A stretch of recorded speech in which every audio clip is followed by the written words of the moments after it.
Well, it's the last day and the first ever World Humanitarian Summit happening here in Istanbul. 65 heads of state are in the city to try to find solutions to the humanitarian crises in the world.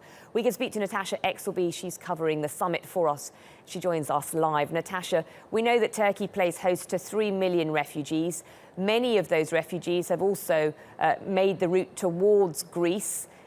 Idomeni is being evacuated today. What's been the reaction at the summit to what's been happening?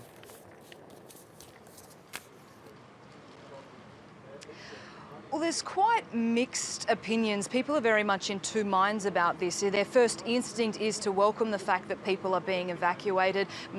Almost everyone is of the belief that the conditions and people living in those conditions in Idomeni simply were not sustainable. But now people are turning to the fact that this may in fact just be a short-term fix. Yes, people are going to be put in state facilities, but how long are they going to be there? Are they going to be able to make passage to other parts of Northern Europe, or simply be stuck in limbo in refugee camps indefinitely? So there are some big concerns there. The issue of refugees, and certainly the fact that the summit is here in Turkey, which is the country who is playing host to almost 3 million refugees, is a huge topic on this agenda. But there's also some pretty uplifting stories as well, Asha. Over the last 2 days, we've had the pleasure of meeting some wonderful charities and humanitarian groups who are doing simply extraordinary things. And one of those groups is called TIKA. It is a Turkish charity.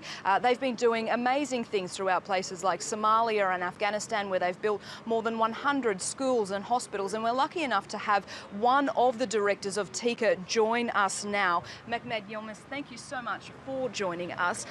The summit over the last couple of days, how has it been going? Your charity has been doing amazing work. Have you been able to give some advice to people on how they can also better their improvements? Thank you very much. First, I would like to thank you for giving this opportunity to present our works here. So we live now in a world where the number of refugees reached record numbers. So according to the United Nations statistics, now 250 million people live in crisis-affected areas. So this is a very timely event here. We now have Istanbul. So we think on how to deal with the refugee crisis, with humanitarian crisis, but also we need to think on how can we prevent this crisis and how can we provide the solutions for the long-term solutions, let's say. So my agency, Turkish Cooperation and Coordination Agency, is a public agency, belongs to the Prime Ministry. And we work in more than 100 countries, and we have offices in 50 countries. And we have very, very much success stories in our engagement with development assistance. So especially TIKA focus on the long-term results. How can we prevent the crisis to reoccur, or let's say create resilience in the protracted cases? And one of the ways you have prevented further crises from developing is long-term infrastructure, things like schools and hospitals. But those things take time and a lot of money. Sure. When a crisis occurs, or for instance, disaster erupts or hits a country, there's an immediate need for the people, like food, security, water, and etc. So we also deal with this, but we also try to bridge the gap between the humanitarian assistance and development assistance. So, for instance, we have very good success stories in Somalia and Afghanistan. When the President Recep Tayyip Erdogan visited for Somalia in 2011, so there was a huge need for humanitarian assistance. So we started first to provide food, shelters, etc. But then we went there as TIKA and started to develop programs and projects how to bring resilience in this country. So we constructed roads, schools. Now we have a big hospital there, and all very sophisticated operations are held down there.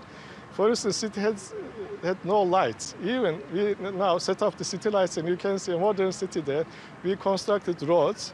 For instance, I have a very good example, and let me just mention about that very concrete case. For instance, people needed, how to cultivate some basic vegetables in the country. And we opened a school called agriculture vocational school. So people from the villages came to the school and received training how to let's cultivate basic vegetables there. Now it was a very successful project. It's turned into a faculty of a university. So we have more than 100 students there. Now they're receiving their modern education. Yeah. We have teachers from Turkey there. So it means that I am sure that it will take a long time, but we need to bridge the gap between humanitarian assistance and also work on the long-term results. Another examples we have is Afghanistan, for instance. We started in 2005 there. The situation was very worse. You know, there was the civil war and too many, events, crises. So we started there to construct schools. Now we have constructed more than 100 schools. Thousands of people now receiving their education. Some graduates from these schools now are receiving university education in Turkey even. Yeah. And we understand that one of those schools was actually for females only in Afghanistan as well. Thank you so much for joining us. Asha, it's back to you in the studio. Natasha Exby live in Istanbul for the World Humanitarian Summit. Thank you.